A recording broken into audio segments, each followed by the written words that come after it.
Hello दोस्तों, मेरा नाम है अजय रावल और आप देख रहे हो नीश एसएससी। तो आज मैं आपको इंग्लिश की इम्पोर्टेंस के बारे में बताने वाला हूँ। तो प्लीज़ बी रिलैक्स।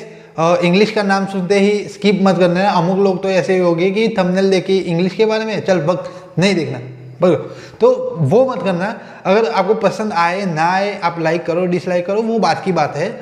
तो जनरल में आपको बता दूँ कि मैं कोई ना तो प्रोफेशनल स्पीकर हूँ, ना ही प्रोफेशनल टीचर हूँ, बट मैं इतना चाहता हूँ कि मेरे पास जो इंग्लिश की स्किल है, मैं जितना इंग्लिश जानता हूँ, और मैंने स्पेशली एक कोर्स बनाया हुआ है जो आपके साथ शेयर करूँ, और उसकी वजह से कोई एक बंदा भी इंग्लिश सीख लेता है तो वो मेरे लिए बहुत प्राउड की बात होगी।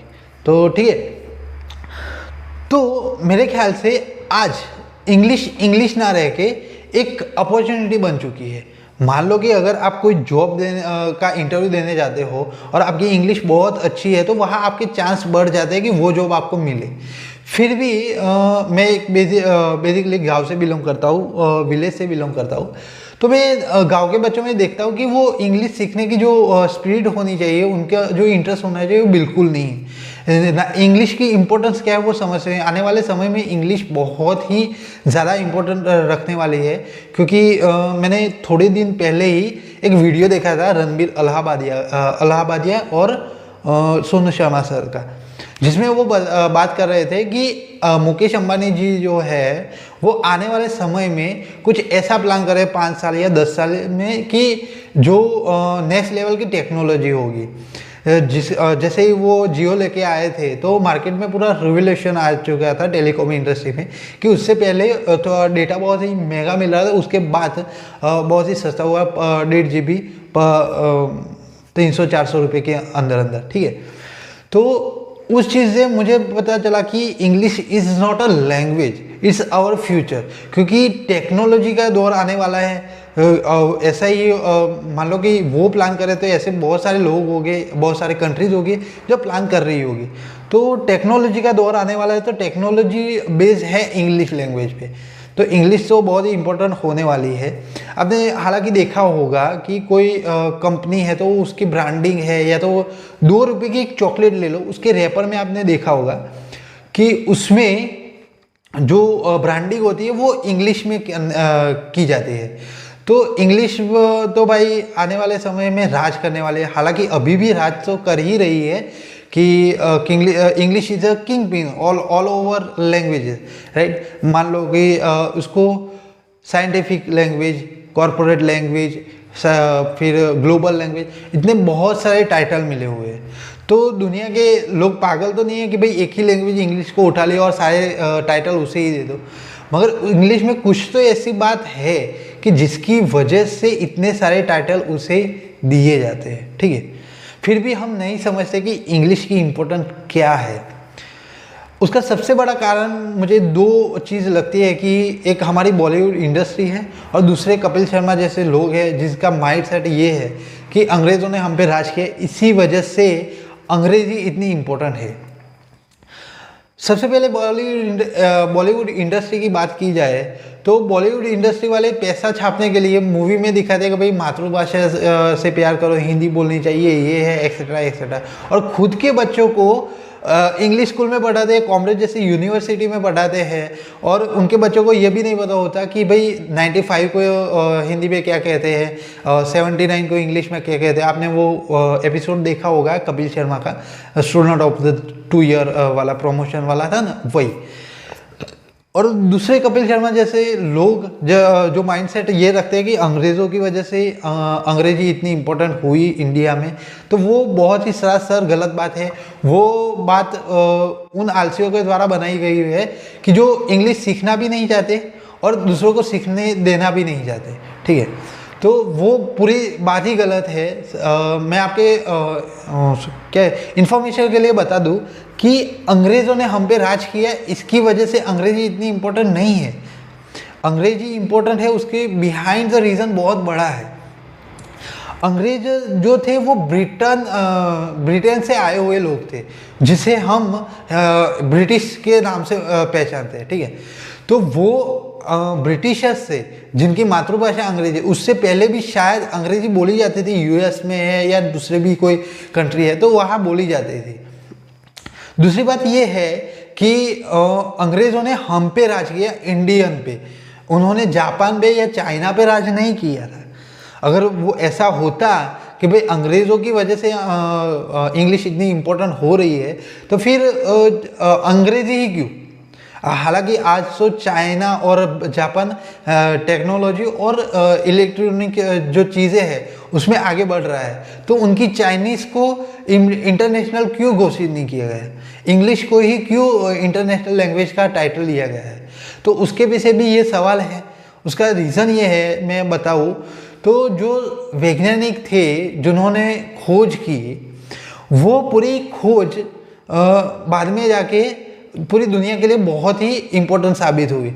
एग्जाम्पल के तौर पे आपको समझाऊँ तो न्यूटन को ले लो, जो उनकी नेशनलिटी थी ब्रिटिश और उनकी मदर टंग थी इंग्लिश। तो न्यूटन ने जब वो ग्रेविटेशनल पावर का खोज की कि भाई एप्पल नीचे ही क्यों गिरा, ऊपर क्यों नहीं जाता, तो वो पूरी दुनिया को जानने के लिए बहुत ही ज़रूरी था। तो वो उन्होंने अपने हिसाब से मातृभाषा में लिखा था और उसके बाद उसको समझने के लिए इंग्लिश आना ज़रूरी था। तो वैसे बहुत सारे वैज्ञानिक है, गैलीलियो है, ये है, एक्सेट्रा एक्सेट्रा बहुत सारे। तो उन्होंने जो खोज की वो बाद में जाके दुनिया के लिए बहुत ही यूज़फुल साबित हुई।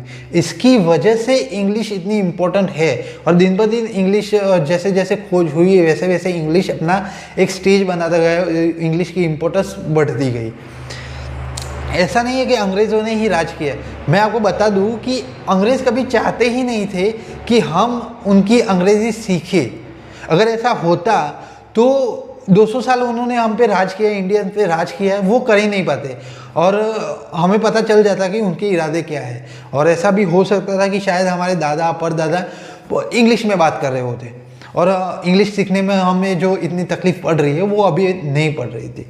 अगर अंग्रेज चाहते तो वो उस दौर में सारी चीज़ें कंट्रोल कर रहे थे, राइट। तो वो उस वक्त बोल देते कि भाई सब लोग अंग्रेजी ही बोलेंगे, हिंदी कोई बोलेगा नहीं, या जो भी मदर टंग है वो कोई नहीं बोलेगा। अंग्रेज कभी भी नहीं चाहते थे कि हम उनकी भाषा सीखें। वो ना ही तो हमें उनकी भाषा देने चाहते थे, ना ही तो कोई चीज़ देना चाहते थे, ना ही तो उनकी संस्कृति थी वो देना चाहते थे। ये तो हम हैं कि जो शो ऑफ करने के लिए उनकी संस्कृति के पीछे पड़े हुए हैं, उनकी संस्कृति फॉलो कर रहे हैं।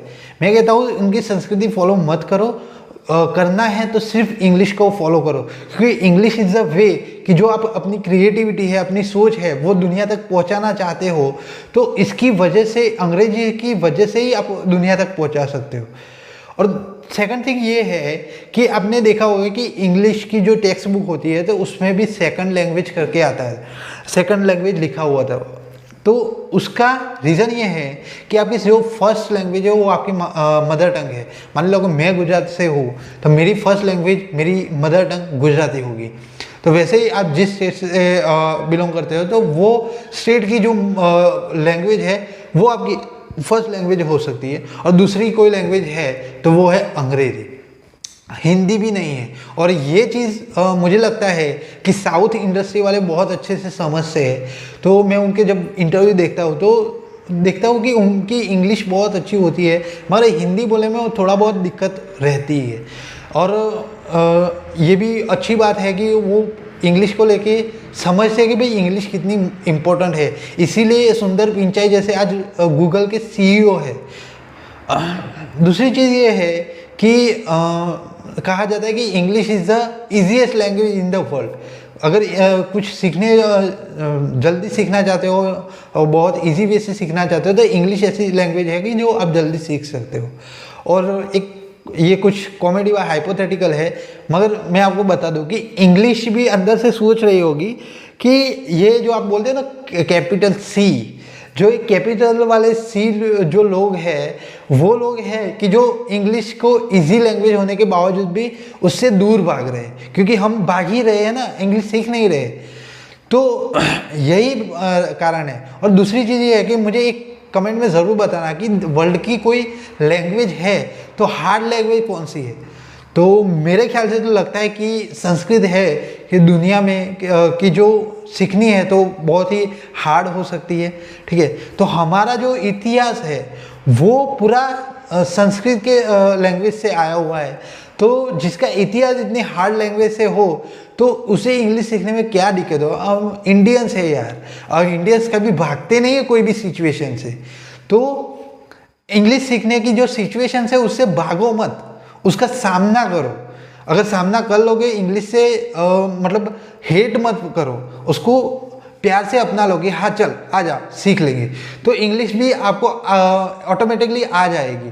ठीक है, तो इंग्लिश सीखो अपना। मैं तो कहता हूँ कि आपको किसी भी यूट्यूबर का कंटेंट अच्छा लगता है तो वहाँ से आप सीखो, मगर इंग्लिश सीखो। मैं ये चाहता हूँ कि आप इंग्लिश सीखो, हमारा देश आगे बढ़े, और इंग्लिश जितना आप जानते होगे तो उतना ही आपका ग्रोथ भी होगा। ठीक है, तो thank you so much for watching this video. And video पसंद आया है तो लाइक करना, शेयर करना, और मेरी चैनल पे पहली बार आए तो सब्सक्राइब ज़रूर करना इंग्लिश सीखने के लिए, क्योंकि आगे मैं आपको इंग्लिश सिखाने वाला हूँ। ठीक है।